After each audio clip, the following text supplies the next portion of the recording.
Legion of Aliens is one of the most accessible and pop-oriented songs on the album. It was one of the 3 original songs that I wrote. My main inspiration for this song was a band that has now disappeared, but which was very popular at the beginning of the 90s, called Dan Reed Network, and they played a very creative mix of hard rock, funk music and dance beats. And that's why the song sounds so funky. It has a definite funky groove with the drums and the bass and all that. But above that, the guitars and the keyboards are more like hard rock from that period. Definitely the most accessible song on the album, and probably should have been the first choice for a single. I know a lot of radios are playing it.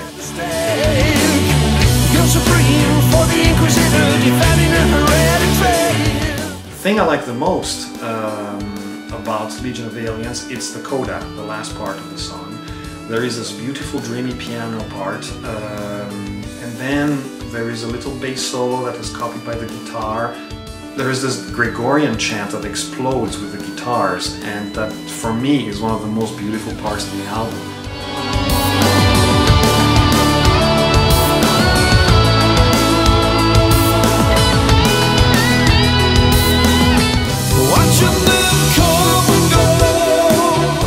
Loving the Alien is the first cover on the album. It's a song by David Bowie. I just love the theme of these Templar Knights crossing the desert and this Palestinian problem that never gets solved. It had a huge influence on building the story for the Mystic Technocracy, and so it was a perfect choice for the first cover of the album. The song is so beautiful in its original format that I didn't want to change it so much. So basically it's very similar to the original, except it's much heavier. I added distorted guitars. It sounds more like an AOR hard rock song now than the original, which was much more of a pop song.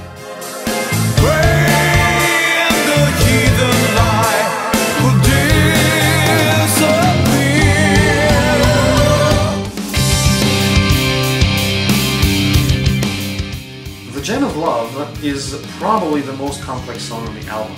It alternates between instrumental sections that are extremely complex and difficult to play, and very, very accessible verses and choruses that are more AOR or hard rock oriented.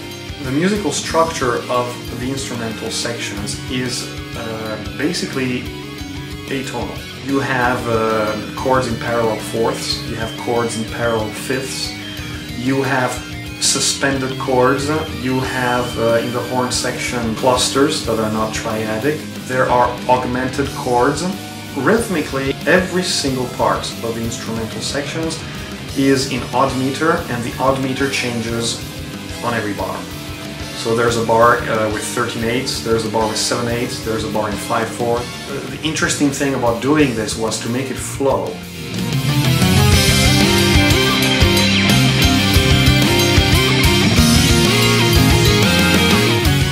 Most people have not recognized that these sequences are so complex, and that makes me kind of proud. And in many reviews I'm reading that the music in the Mystic Technocracy is kind of too simple to be prog. The thing is that it's not. It's just that I buried it under the superficial layers of melody and lyrics and arranging, so that the progressive stuff does not get in the way of listening to the song. Now, the vocal sections are much simpler. The chorus and the B sections are very melodic.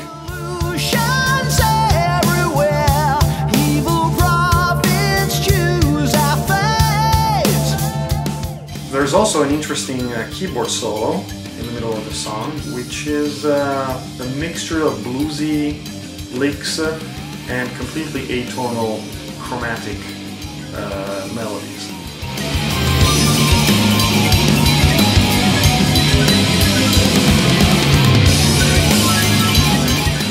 The bridge is also very interesting. It has a massive vocal part. It also has a chord structure that was heavily inspired by a progressive rock band from England called IQ.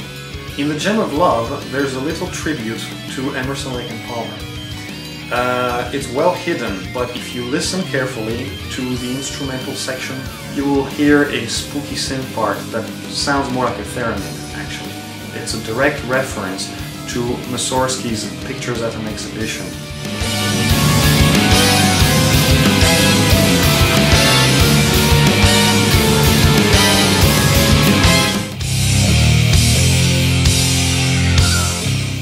The Secret of DNA is the second suite of the album.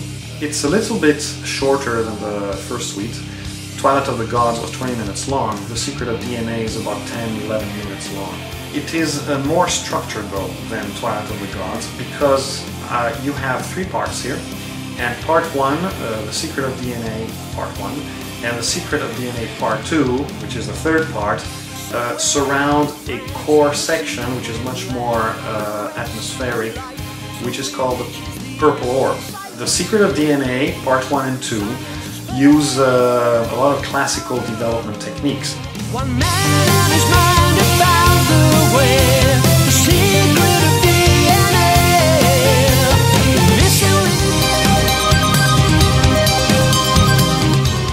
In the middle, there is this other song called Purple Orb, which was also recorded on my piano upstairs. This one is much more melodic and also more elaborate. There is no chorus or verse, it's different sections. The Secret of DNA also contains an excerpt of classical music, and this one is more obvious and apparent.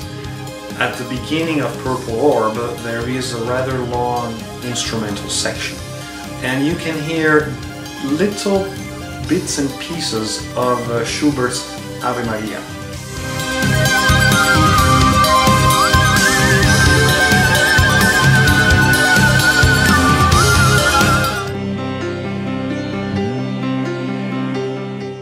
In this section it really develops, so it starts off with the keyboards and it builds up, and then it's played with the drums out of sync with the main riff, and then it's played in odd meter with the bass coming in and playing the lead melody. Unfortunately, this is the only song that I had to cut down. The original version of The Secret of DNA was almost 12 minutes long. It did not fit on the album, and so I had to cut the coda part.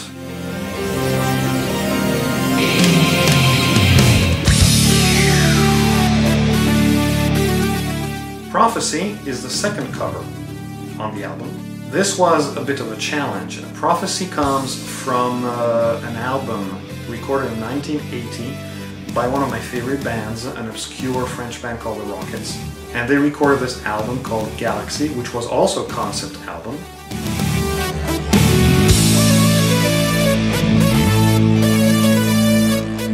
Prophecy is very, very intricate musically. It's all odd meter.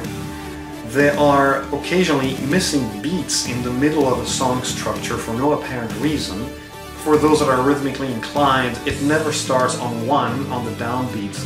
So it was extremely difficult to record. I know that Greg Bissonette went crazy over this song and he did a spectacular job. For those that are interested in musical structures, it uses the same technique that Bach used so often in his preludes. You take a theme, a musical theme, and you repeat it over and over again, but it's always different. And that took quite a bit of thinking, so hats off to the Rockets for writing a real masterpiece here.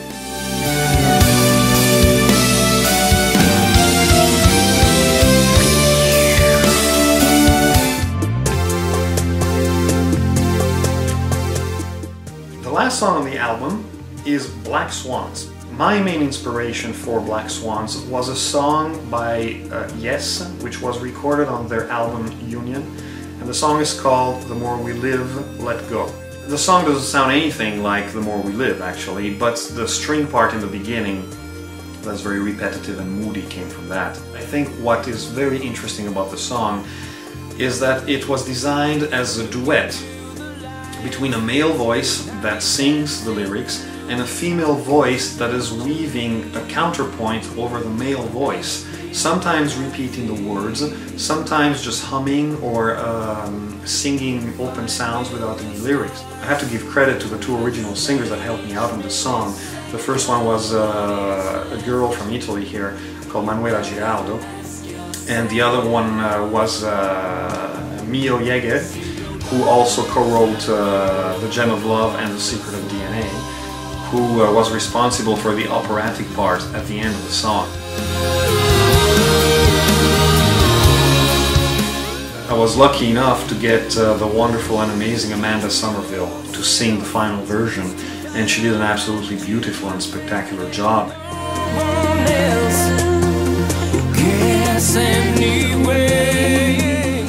The coda of the song is directly lifted from one of the movements of Tchaikovsky's Symphony No. 6.